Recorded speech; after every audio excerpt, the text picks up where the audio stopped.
36 years ago to the day, December 27, 1986, a 20-year-old San Diego State student was murdered by an on-duty CHP officer in the North County.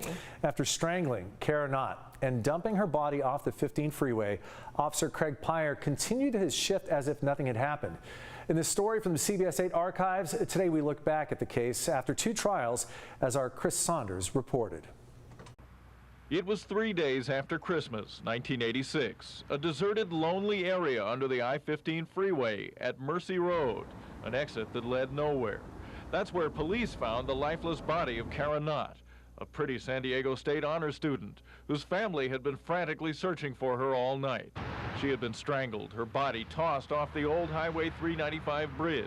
Police found the body after family members spotted the Volkswagen early on the morning of the 28th.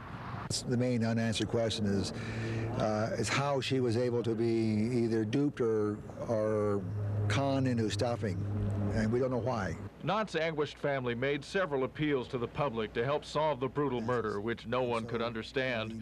At the time, though no one came forward who'd seen anything the night of the killing, several women called police and said they'd had an unusual experience with a highway patrol officer who'd pulled them off the freeway and spent an hour or more in some cases talking to them about personal things. The stops all had 2 things in common.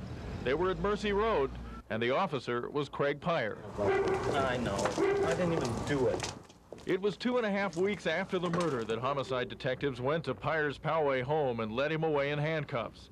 That a highway patrolman would be charged with murder was as shocking to the community as Cara Knott's murder had been. As he was leaving, I said, it must have been quite a night for you, and he said it was one hell of a night. At the trial, Craig Peyer sat silently through weeks of testimony as prosecutor Joe Van Orshoven wove a case that was largely circumstantial. Scratches on Peyer's face, a rope in the trunk of his CHP car which could have been used to strangle Knott, the women who testified about their odd encounters with Peyer, fibers in Knott's fingernails which could have come from Peyer's uniform, and a medical examiner who contradicted himself in testifying about Knott's autopsy.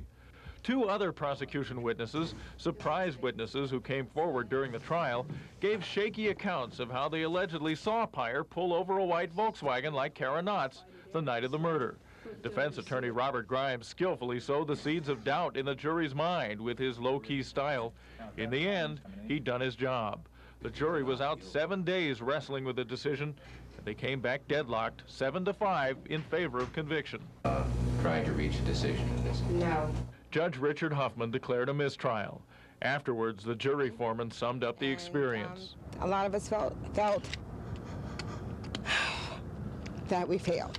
For the retrial, DA Ed Miller appointed a new prosecutor, Paul Pfingst, a former Brooklyn prosecutor who specialized in murder cases and had a high conviction rate.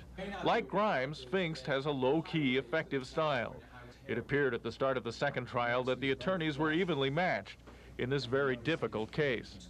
Every day of the trial has been like attending Cara's funeral over and over and over again, and reliving the agony of her horrible murder. Until Cara's murderer is convicted, we will not be able to pull our lives back together again. Chris Saunders, News 8. Gosh, in another heartbreaking twist, Cara Knott's father died of a heart attack when he went to visit the memorial garden at the site where his daughter's body was found. That happened in 2000. Craig Peyer, he is eligible for parole in 2027. The reporter on that, Chris Saunders, long time here at CBS 8 and then worked in public affairs at various entities here. We lost him back in 2017 to esophageal cancer, but everybody who worked with him loved him. He was a great guy.